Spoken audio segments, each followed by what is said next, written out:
And I'm Chief of Operations with Free Boys Farm. We're license holder number 8 out of Ruskin, Florida. I started my journey about 5 years ago when I just started blogging and writing online and getting involved in the movement, being an advocate. And at that time, I was working for the Harris Corporation, which is a defense company out of Melbourne, Florida. And that company, what I was doing there was a logistics engineer. So what I've done is taken my logistics engineering experience, pull that over into the cannabis industry, because when you're doing seed to sell cannabis, everything is logistics from start to bottom.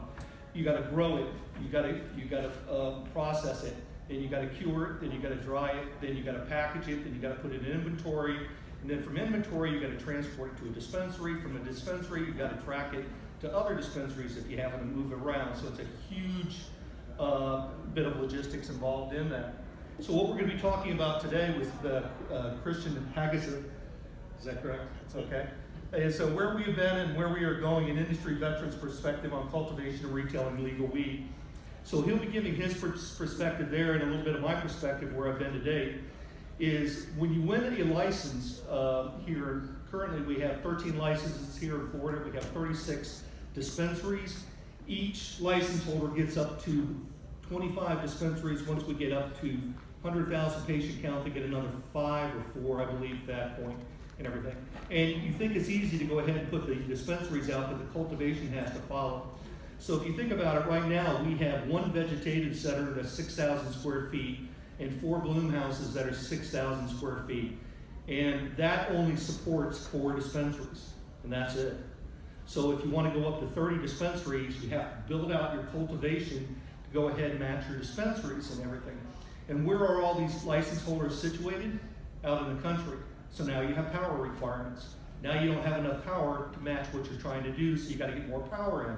Oh, now you need permits. You got to pull the permits, electrical permits, water permits, and go through all that. So I don't want to steal any fire, so at this point we're going to go ahead and hand it over to Christian. He's going to handle it from that area. We'll go 20 minutes. Then we'll do 10 minutes of question and answer period, and then we'll go with our next person at that point. And we're still waiting for Chris Williams' slides for the second one, so we may go a little bit longer with the slides while we're trying to get his slide count or slide package in at that point. So thank you very much. Thank you. Yeah, like I said, my name is Christian Haggeset. I guess I'm a weed industry veteran. I've been doing this for almost 10 years. Got into the marijuana industry in July of 2009 in Colorado, the day that it became a legal industry. There was a watershed decision by the Colorado Department of Public Health and the Environment that turned marijuana from cultivating for friends in your basement into a real industry, and I got in quite literally the next day. Over the last 9 years, I've been a partner in 5 dispensaries in Colorado. We've built 7 grow facilities in Colorado.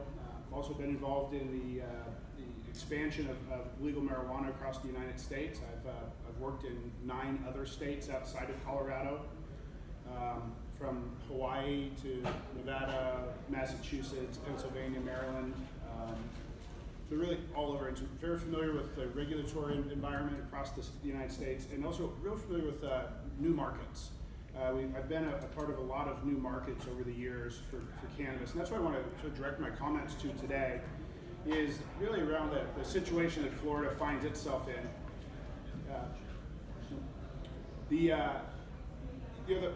We were just talking about this just briefly, but the first couple of years in the marijuana industry are really rocky.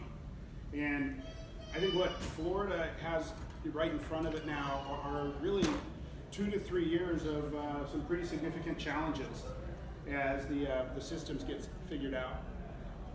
These guys do their thing? Go ahead. Yeah.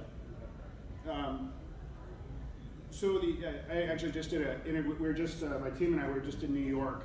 We just got back. We literally landed here this morning. We're up at the Cannabis World Business Conference in Expo in New York City, and in doing that, I was doing an interview for Entrepreneur Magazine, and they were talking about this, and they said, "Hey, can you give any advice? Does the West Coast have any advice for the East Coast as it develops marijuana?" And as I thought more about it, because I never really thought through that, my advice is that it takes a lot of patience in this. Just as Bill was saying, the pace to start up is much slower. It's much more expensive. There's much more institutional resistance to it before the market gets there. And although there is a lot of money to be made in cannabis, the challenges between the day that they say go, which has already happened in Florida, and the realization of significant profits is typical to any industry. It's 3 to 4 years of a startup before those revenues really turn into meaningful cash flows that can start to support something on a meaningful basis. And so some of that, I guess, what I wanted to temper some of this with is just as Bill was saying, Florida, we did the math once, and there, with the 13 licenses and the population of Florida and the medical use is allowed, and you assume that there's going to be 2 to 3% of the population will actually register a card, and there's some assumptions about how much they actually buy. The 13 licensed growers in Florida will all need over 1 million square feet of cultivation space. And cultivation space is really expensive to build. We generally, in Colorado, we spend about $125 per square foot to complete tenant improvements. When we built a grow in Massachusetts, we spent over $200 a square foot in Massachusetts. And so if you have 1 million square feet and you're spending $200 a square foot, that's a $200 million project on something that's still federally illegal, a market that's not proven, with patients that aren't there, a distribution network that's not in place, no brand leader, no product demand. And so the reality of cannabis is that although cannabis is a funny industry, one of my colleagues has made this point a few times. When the internet came into being, we launched a whole new industry, but that was based on this thing around the personal computer that the internet had never been used. So we had to show people what the internet could do and then produce products and services over the internet before it could be adopted. Well, marijuana is not that. Currently in the United States, there's $50 billion worth of marijuana that's smoked every year on the black market. And so we're assuming that we're just taking a bite out of this illegal market, the black market, and we're gonna make that money legally now. And that there's gonna be sort of an immediate transition. And I could say that after 9 years in Colorado, there's still a black market. In fact, there are still people that are willing to buy off the black market.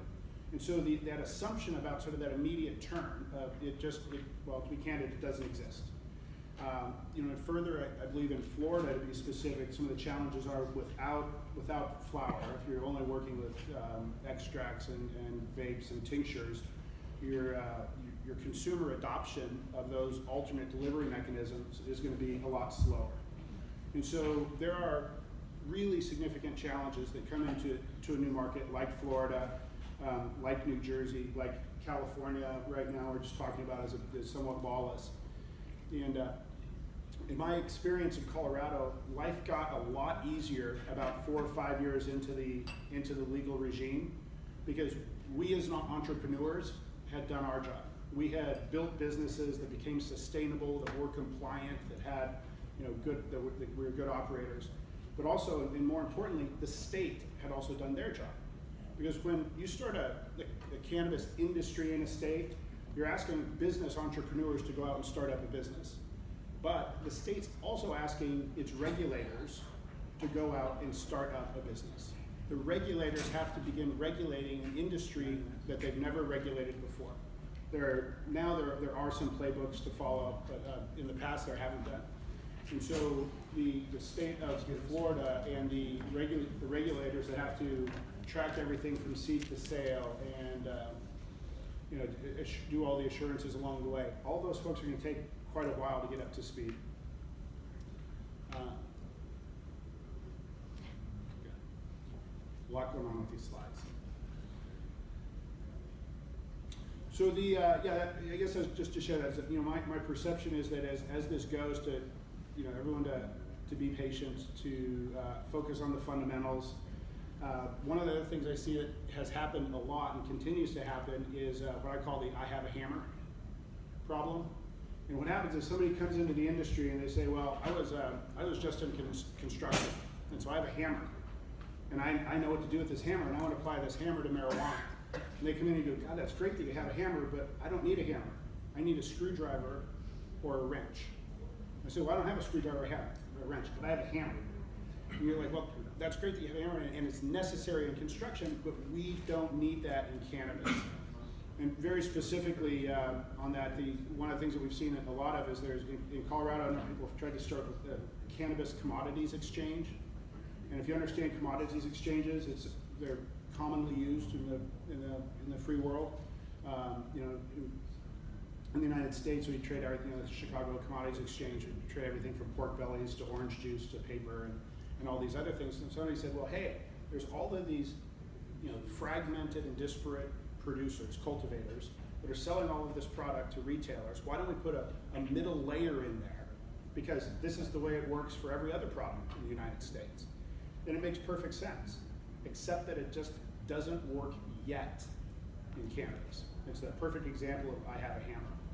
So when I would say be aware of the sort of the temptation in the industry to walk in and say, I've got an application of my skill set to this new industry, and here's how it is going to work. Is that what's going to define how it's going to work are consumers and their willingness to go to your store to buy those products, to adopt the services that come with it. And so what we've seen a lot in the evolution from where we started is, everyone that came out with a hammer went into business, and they started doing their thing, whatever it was. And we've seen a huge washout of those ancillary business and services over the last 10 years. Everything from the CBD stores that popped up in Colorado. The CBD market's much different in Colorado than here because we've had legal marijuana for nearly a decade. But that, and then different ancillary service companies, massage, where you could go get a massage and use cannabis or have the lotion incorporated into the massage. A lot of those things have come and gone because in Colorado we're going to do about $1.6 billion in retail marijuana sales this year. And you'd say, well, $1.6 billion, that's a lot of money. There should be enough room for all these ancillary services. But again, to kind of put a fine point on this and move on, is that there still hasn't been consumer adoption. The consumers haven't identified that they want things like a massage that involves cannabis.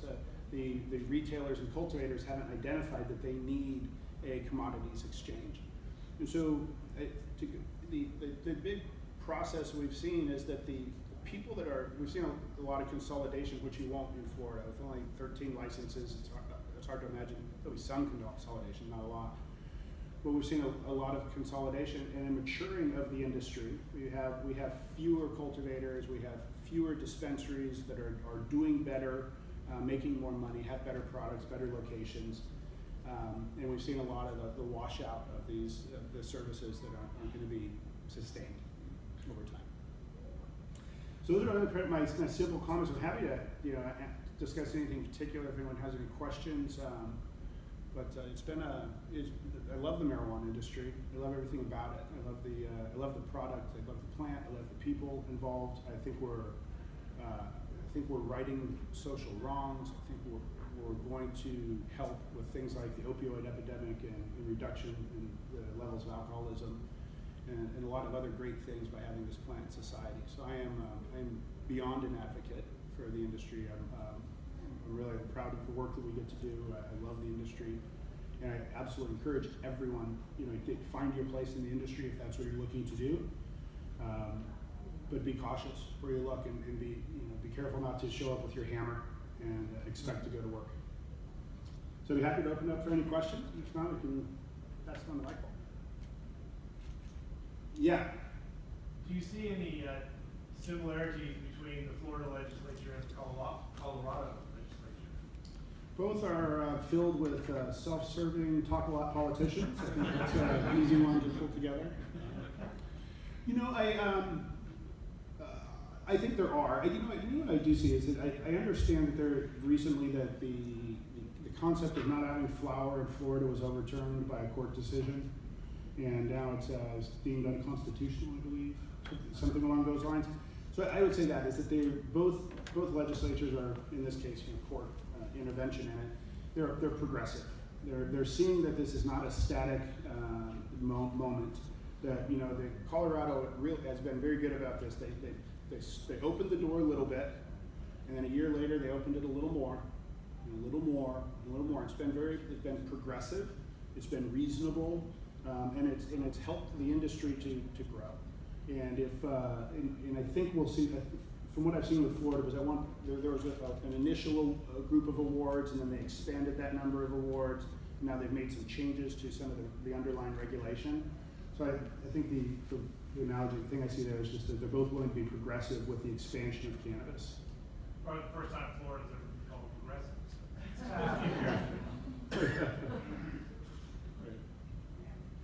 Yeah. So can you speak a little bit about what happened in Oregon from what I've read? Yeah. Somehow, they missed the mark somehow with this. So just almost to the opposite of the point we were just discussing, when Oregon got in, they didn't open the door a little bit and then progressively open it. They threw open the door. Said, everyone come on in. There's just a report was just published that Oregon did 108,000 pounds of, they sold 108,000 pounds of flower across the entire state, and they have 881,000 pounds in reserve. So they have overproduced for the state of Oregon by 8 times. And so that was a problem. And so there wasn't enough state involvement to limit the production. Colorado's really gone the other route. We have very significant production caps. Colorado does it to really to limit diversion, which is they don't want any of that product grown under a legal license leaving the state or making its way to children or being sold outside of dispensaries. And so the nature of Oregon's problem was a lack of what I would say is appropriate regulation. Every car needs a brake. They built a car without a brake. And so there wasn't anything stopping that production. It got way out of hand. And consequently, if any of you are entrepreneurs thinking about getting into this space, imagine going out and spending millions of dollars, because that's what it costs to get into cultivation these days. And you make it through one turn, only to find out that there is 8 times more product on the market than is needed. And you're probably just gonna sit on it, and after a year you can't sell it anyway. So there's a lot of people that are gonna lose their livelihoods in Oregon because of this. Cannabis across the nations, we're gonna see huge shakeout. You guys are all familiar with like Blockbuster Video or Starbucks or Domino's Pizza. All of those companies replaced smaller mom and pop companies. Before there was Blockbuster, there were a lot of small video rental companies. Same with Starbucks, small coffee shops and small pizza companies, but they were all replaced. It was a consolidation of brand. And one of the things we're witnessing now and are also a part of is this consolidation. So I think what's going to happen in Oregon is that we're going to see a lot of those people that invested a lot, not enough state regulation, they're going to wash out, and they'll be replaced by people who are probably bigger companies, better funded, deep pockets, can be patient, have lots of experience. It's a tough market. Yeah. Hey, Christian, how have you in the past, and how do you still look at your growth and your objectives and your mission as it relates to organic growth versus through strategic partnerships, industry partnerships? You can look at both domestically as well as in North America, capital coming down from Canada. How have you seen that change, from when you started versus now, and even looking forward? Yeah. Great question, and very important to differentiate from that expansive growth versus the organic growth that we do internally. We've been really focused on our internal metrics of how can we get better as a company without having to add more square feet or more units. I like to believe that the United States is both a free market and capitalistic. And for the first 8 years or so of cannabis, we enjoyed the free market. But now capitalism has come home to roost. And we have to get brutally efficient about keeping our costs down and producing the same or better product you know, with great consistency and great quality, but we have to do it for less expense every year. We have to find ways to deliver more consumer value with every pound that we sell. And so the internal growth metrics for us are really important, and it took years. You know, it takes a lot of self-awareness and evaluation and looking at data, and then you change one thing, and then you measure that one change and decide if it worked or not. And if it didn't, you go and change one other thing. And so it's a process that takes time to you know, look at how to get better. And so we did that, and we got very good at operating internally. We actually started franchising last year. We now operate franchises in Colorado, Michigan, Ohio, California, and soon Nevada. And so but that was all sort of that internal efficiency growth. You know, like how did we get better? And then the separate one that sort of leads to is then once we got really good internally, and we knew we're solid.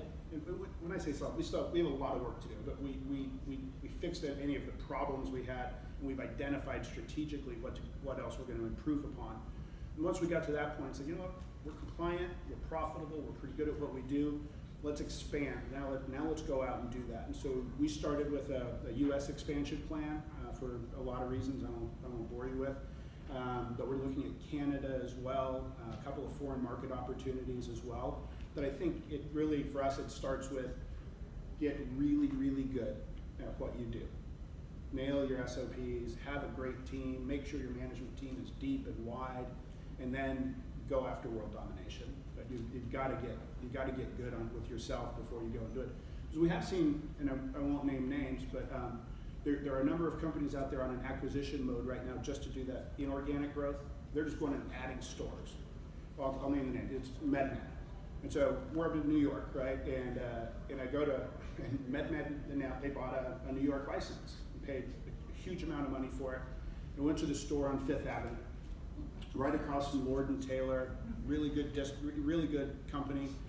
I cannot imagine that store will ever make money. It's done. I mean, I know a lot about the business. I understand how much that real estate costs, what the tax burdens are. And so you look at it, it's like, well, I don't see unless it's just a pure land grab to try to have a perception of being the biggest player, there's no fundamentals of the business behind that acquisition. It is a money loser. And I like to make money with each acquisition. I'm not here to fly a flag and bump up my stock price. We're here to build a company that's going to last forever. And so I think a lot of those acquisitions that have been going on are a bit, again, I think they sort of lack the business fundamentals of how does this over time improve our company's performance.